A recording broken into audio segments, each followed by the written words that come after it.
K-pop Demon Hunters has dominated Netflix, the Billboard charts, and the hearts of 11-year-old girls everywhere. Oh, so cute. But it's not just the fight of good versus evil or the amazing animations. The true heart of the story is the power of sisterhood. I'm Rebecca Rose, an actor, a voice actor, and a student of storytelling. The purpose of this channel is to understand, appreciate, and to create stories.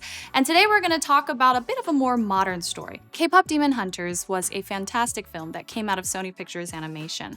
And it was fun to watch, not just from a creative standpoint or purely as an audience, but also being Korean American myself and having lived in Korea for many years. It was really fun to see all of those little cultural touches and the things. They were kind of like inside jokes that were left behind by the writers and the producers, and I really appreciated the research that went into it. But we're not going to talk about those things explicitly, though I will mention it along the way.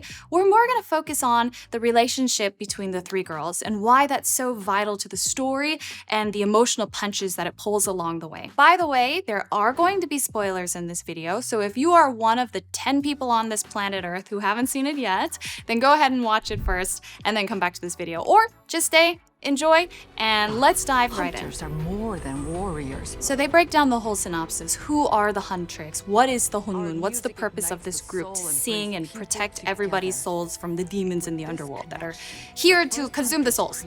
You know, sounds kind of crazy when you just explain it like that. But yeah, that's kind of the basis, and you gotta go with it. Trio of hunters is chosen. I have a suspicion that one of these groups from the past were based off of the Kim sisters, which were real, I would say, the godmothers of K-pop. You can look them up separately, but it's definitely an interesting story, and I kind of like the nod to that. All right. This is so realistic to how a K-pop concert can be like. I love Mira's fans, they're so funny. And you notice like each of their fans kind of look like the girls that they're fans of. Rumi's voice is just incredible. Like, It brings us to tears. So the K-pop fans, something that I really appreciate that they're establishing from the very beginning is that they are loved across the spectrum. Like everybody loves these girls. Guys, girls, ajumas, ajushis, they're all fans of Huntrix. And that's something I really appreciate to see, that these girls are not just, they aren't created just to appeal to one slice of people group, but across the board, everybody really likes them. Show. Hey, take my phone. By the way, I think Bobby, he gets a little special addition to the Sisterhood. keep your shirt on, Bobby. We'll be there. The 새우과자, she's eating 새우과자. I used to eat a lot of those growing up as well. Why do they always interrupt our snacking? Always interrupt our snacking! This is so real, isn't it? Being interrupted while you are eating your delicious snacks is one of the worst feelings in the world. And this is something I really love about the girls, and this kind of goes to the power of sisterhood. They just do everything together, and they snack together, they pig out together, they fight together, they perform together, they hang out, they veg out together. All of those things just is making their bonds tighter. It's setting the foundation of their relationship. At the core of the story is their relationship. Three, together they're able to overcome. See, even their weapons are so cool. This was something I also liked about this, that they're carrying these huge swords, scythes, and knives, and they're obviously able to handle it very well. There's none of this, like, you know, fake girly femininity. Oh, I'm too weak. They're just tough, and that's cool, and they're confident in that. The movie establishes that from the very beginning. There's no question on how tough they are and the fact that they can handle themselves. They don't need to prove anything. This is nice. They're literally jumping out of a plane. They're jumping out of a plane. Like, that's so cool. And right before they do that, she has like this little glamour moment. Obviously, this movie is very centered around the music. The music is very important to telling the story. I do think sometimes you can get very obvious with it, like in musicals where they're laying out all the lyrics to really make the story explicit. I think it just kind of adds to this and it bolsters the story. There's a lot happening in a short period of time. So they're using the music and lyrics to kind of tell more of the story that's going on. They do a great job with it. And I specifically think these lyrics in this song kind of lays out what I was saying out before. Being girly can also be badass, and it's just goes together in one line. You don't have to have one or the other. You can be both. The hair, nails, blade, mascara. It's all in one line. Hello, us. Cute and savage. Yeah. Girls, you can be cute and savage. So of course they jump out of the plane, they land right into the stadium. It really makes you wonder how crazy their shows are, that their fans are like, oh, they are falling from the sky and just killing monsters for us on stage. That's so cool. Either they're not seeing what's happening in the supernatural world, or they really think Huntrix has amazing effects at their live shows. So I just love their performance. Something that's also really refreshing to see is they perform, they dance. They're wearing clothing that could be considered revealing depending on who you are. They have no problem being form-fitting and dressed up and makeup. However, the way that they're shown and performance and the way that they move and their dance and choreography is never explicit. There's nothing inappropriate in it, and I think this is why you can have equal love between guys and girls or anybody who's watching these K-pop idols. There's no discomfort in the idea of their femininity. They just simply are and enjoying that. As a woman, you don't have to feed into one group over another. You don't have to hunger for male attention to be successful. You also don't have to cater to what the idea girliness is to be successful. You can just be yourself. They're beautiful, they're enjoying, they're talented, they dance, they sing, they're a team, and everybody loves that. All right, and then of course we have the creation of the Saja boys. The Saja boys were not created out of the power of sisterhood. They were not created out of bonds of love and togetherness. I let you keep that voice, Chino, and you dare to mock me with it? It was created out of fear and selfishness. Chinu's selfish at this point. There will be a redemption arc, don't worry. Did we just see gold?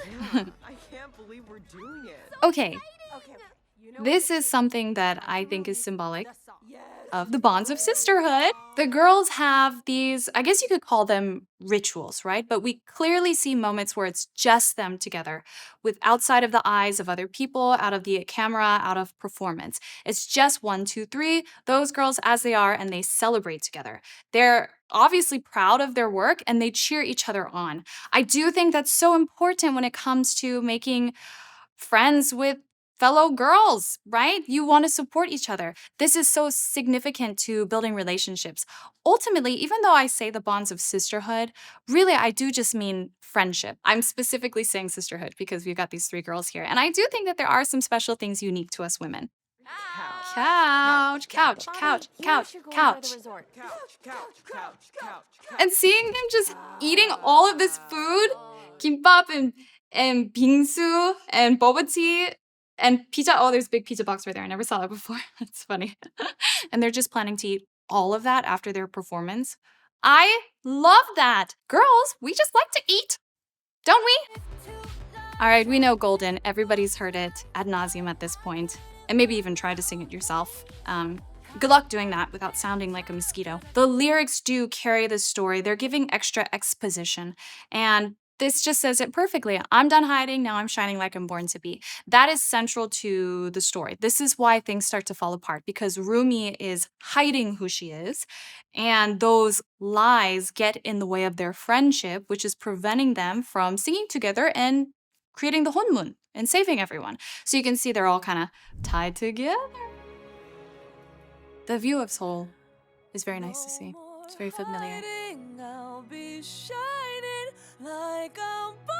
So I guess this part is actually the singer, EJ, singing it, as opposed to the voice actor Arden Cho. I'm not 100% sure.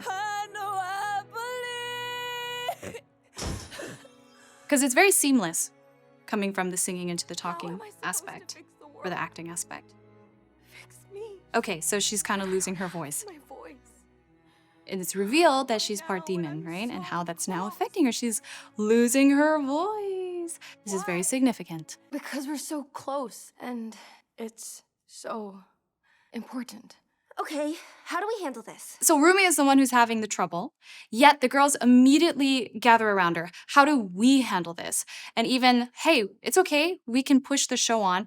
You come first. It's not what Rumi can give the girls, it's the fact that they're together. They're a team. They care more about her as an individual, her own help, as opposed to what she can give as a superstar and a performer. It's very easy to project your own fears or insecurities on your friends. Sometimes you do that when you get really close, but they never do that. They're very tight and they're always looking out for each other. They don't blame or judge. We have to understand, in terms of the storytelling and the climax and arc and resolution, we have to understand where they begin, how tight they are, the bonds of friendship, and how close they are here. And so when something starts going awry, and then we hit the culmination a little bit later on, this is why it's such a impactful emotional punch, because it's wrong, right? Because this beautiful friendship has broken. Quietly, Zoe. Why Okay, are there so many people today? Oh, it's down that alleyway. so they're trying to fix her throat by going to Hanyuan, which makes a lot of sense.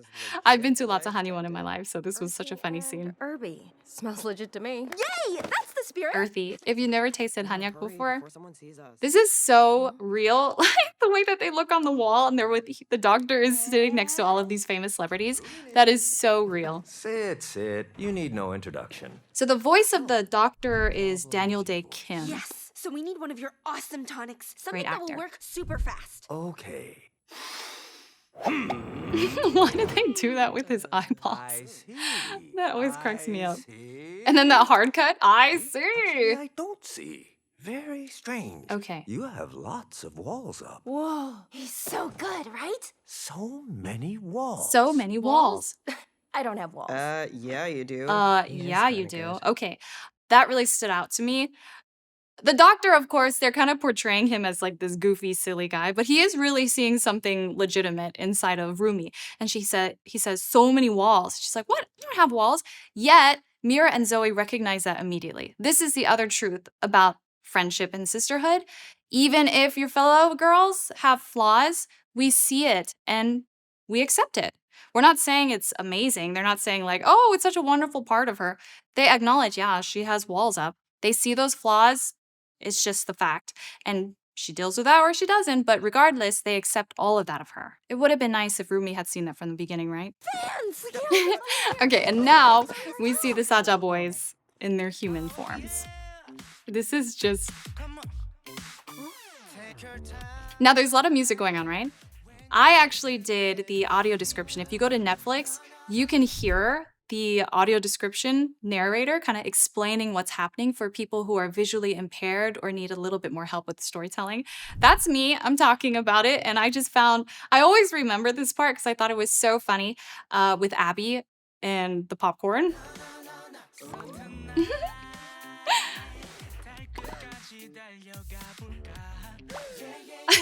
It's just... She's like with handling and then pops. That's so funny. Yeah, so when I did the audio description, I'm typically hearing a lot of it as opposed to watching a lot of it. So I remember reading the script and it was like, her eyes turned to popcorn. And I was like, what is that? His shirt pops open. Popcorn surges out of Zoe's eyes. This open admiration for super cute boys. They openly admire how cute and attractive they are. Sometimes you just can't help it, right? And you and your girls are along with that. But something I do like is that the moment they see Jinwoo being rude to their girl, Rumi, they turn their backs. Doesn't matter how cute you are. You are no longer part of it. We don't care about you. The Saja boys weren't even rude to Zoe and Mira yet, but they were rude to Rumi, and they had her back immediately. I don't understand why their heads are shaped like that on their bodies. It's so funny. It is catchy. I acknowledge that. All three girls, though they are girly, though they do their hair, though they're dressed up and they wear jewelry and their makeup and all of that, they can go immediately from that, doing their makeup and skincare, to battle ready and having this feminine rage. No, but they're ready to fight in an instant. And I like that you can flip it on a coin. I just love that they're never portrayed as weak in any way whatsoever, even though They look very slim, they look very feminine and girly, but it's never brought into the viewer's eyes or their mind like, oh, can they really handle this? So that is something I love. Mira is a great example of that. She's hardcore, she's the scary one, she's the black sheep of the family, and she's so tough. And even her voice is crazy low. I think the voice actress did an amazing job with her crazy voice. It really stands out. It's infectious. Yet, her hair is pink and it's really long. And she's also equally very feminine in her own way. So I like to see that dichotomy. No, you'll never beat us. Your plan will never work. We're gonna Look at them hanging out. And on the table again is snacks and food.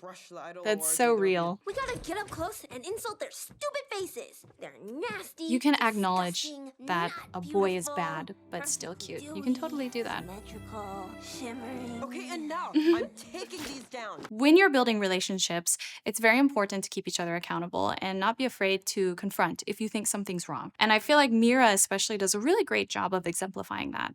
Did you want to come in? I mean, yeah, if you want me to come in, I can. I mean, yeah. And I just can't shake this feeling that you're keeping something That you're from me. keeping something from me. So Mira, this is the point where Rumi could have come clean, right? She could have come forward and said, all right, Mira, this is the situation. And obviously that would have changed the whole trajectory of the story. And then this would not be a movie. That would just be the end right there. But, you know, she hides. And that's kind of the fracturing of the relationship. That's where things start to fall apart. It's not when Mira attacks her or demands answers.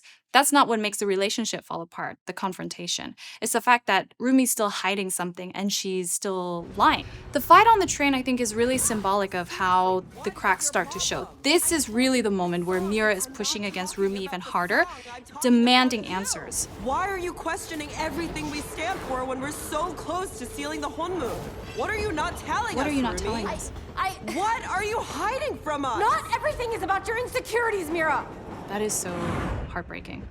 It just came out of her because it was out of a place of fear and hiding. Everything is at stake, and we just need to get through this together. Another thing is Mira and Zoe always says we. You know I'm always on We. your side, but it's really hard to understand this time.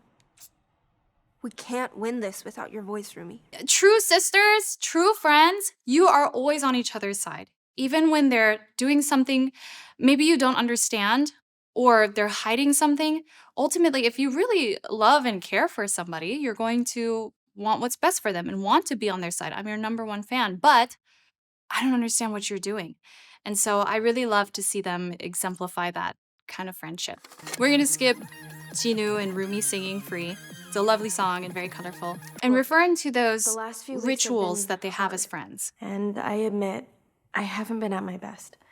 They check I in know on we each can other, win tomorrow. even We after just they have to argue, sing even the after right they song. fight. They're wearing these comfy, silly pajamas with bears and dolls and bows and stuff while having a very serious conversation. And it doesn't diminish what they're saying at all. It's not portrayed as silly or fluffy or like, ooh, this is just childish. It's just they're comfortable and they're just girls hanging out, checking in with each other and having these conversations, these heart-to-hearts. Midnight, Namsan Tower. Don't miss it for the world. Don't miss it for the world. So this is further emphasizing that point of the demons kind of separating them. But once Too much and not enough. You'll never belong anywhere. I feel like that's something a lot of girls often feel. You're too much and not enough. You're not enough and too much. It's these mixed signals that we might get from society and our own families and how we feel in relationships and all of that crazy stuff. So that's very, very true, I would say, for a lot of women. Okay, and then Saja Boys did like really cool idol song. It is very cool, but that is not sisterhood. Now, of course, there wasn't a moment of Rumi actually saying, I'm sorry, let's be friends, forgive me. But they understand, right? And this is I think this is why the concept of K-pop demon hunters is so great.